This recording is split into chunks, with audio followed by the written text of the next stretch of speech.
poet County Cullen wrote, "What is Africa to me? Copper sun or scarlet sea, jungle star or jungle track, strong bronzed men or regal black, women from whose loins I sprang when the birds of Eden sang, 3 centuries removed from the scenes his fathers loved. Spicy grove, cinnamon tree, what is Africa to me? What is Africa to me?"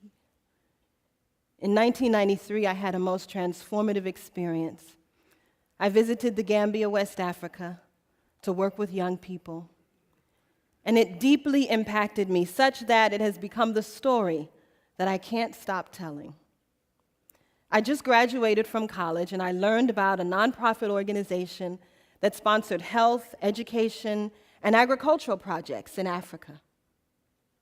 The mission of the organization in the Gambia was to work with young people who had migrated from the rural areas to the cities in search for employment, education, opportunities, of which there were little. I had never left the country before. Born in Washington, D.C., I'd only been on a plane once to Chicago, but it was an opportunity. As a woman of African descent, it was a chance to connect with my African heritage, so I took advantage of it.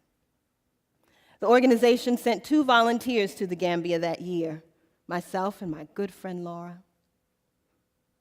We were excited about the opportunity. We packed our bags, had our American hard-earned degrees in tow, and off we went to make a difference. And it was different.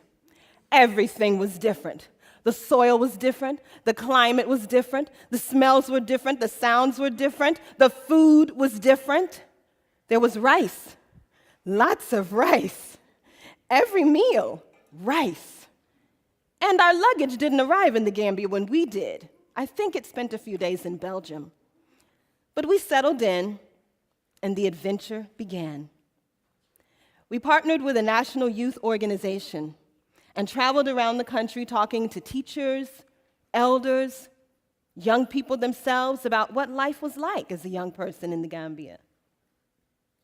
We organized a 3-week youth camp where young people from around the country would gather, live together, cook meals, share resources, complete community service projects like building schools or cleaning roads, and then in the afternoons we taught leadership classes with our Gambian counterparts.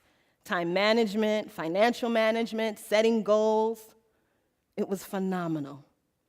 I met some of the most intelligent, inquisitive young people while in the Gambia. And I learned a lot of lessons.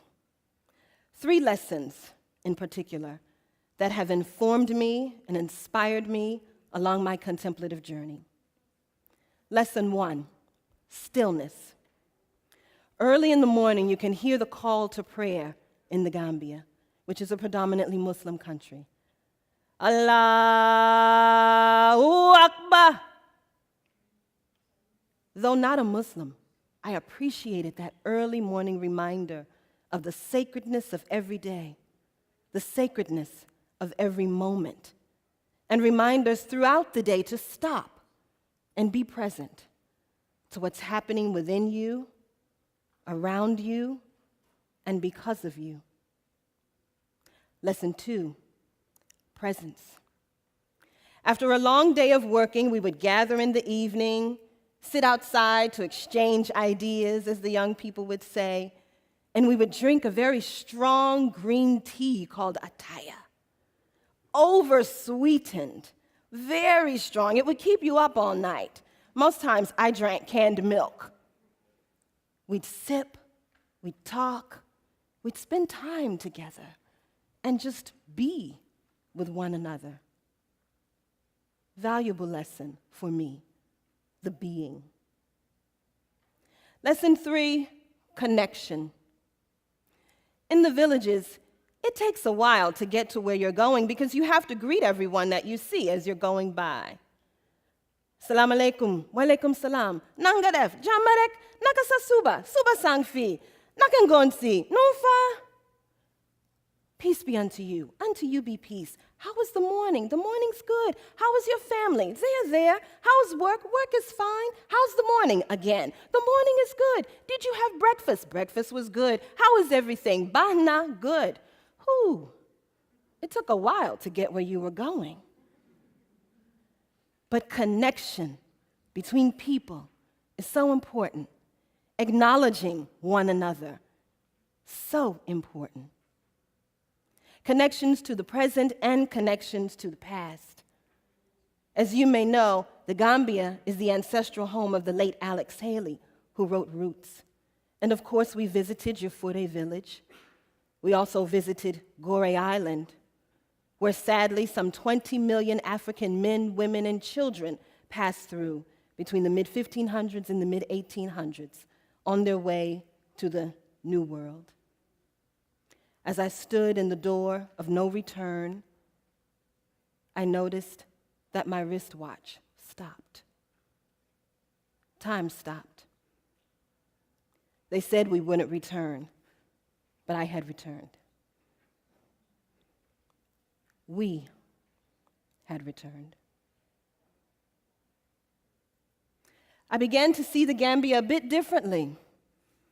First of all, I started to see my cousins, my aunts and uncles, in the faces of the beautiful Mandinka, Fulani, Jola, and Wolof people that I met every day. How did my cousin Charles get over here? Oh, that's not Charles. I could have sworn it was him. And I also began to ask some different questions. Why was it that there were so many blind elders in the city begging for money? Why was it that so few girls could complete their primary school education? Why weren't more downtown businesses owned by Black Gambians? What were the historical and global forces at play that gave reality to what I was seeing? And what was my role in it? I'm a contemplative educator. I'm an anthropologist. I'm an activist. And my time in the Gambia really was the genesis of my contemplative journey.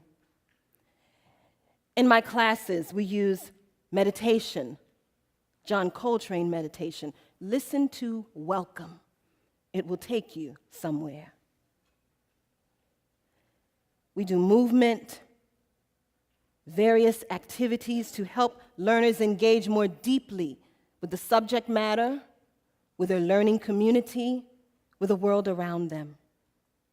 Contemplative pedagogy is the integration of introspective, contemplative activities into the learning environment to deepen learning, to deepen awareness of oneself, to inspire learners to social justice activism and sustainable living. On my campus at the University of the District of Columbia, faculty are using contemplative strategies to train social workers to be more empathetic, to train speech and language pathologists to listen beyond the clinical definition, to train sociologists and political scientists to engage with issues of inequity, gentrification, colonization, globalization, gender discrimination. This movement is sweeping our country. Across campuses throughout this great nation, faculty and students are engaging in these practices: yoga, tai chi, listening, bearing witness, being present, so that we can engage this world in a deeper way. The Gambia has gifted much to me. It continues to inspire and inform and instruct me on my journey. So I say, what is Africa to me? copper sun or scarlet sea, jungle star or jungle track, strong bronzed men or regal black, women from whose loins I sprang when the birds of Eden sang, 1 3 centuries removed from the scenes his fathers loved. Spicy grove, cinnamon tree. What is Africa to me? What is Africa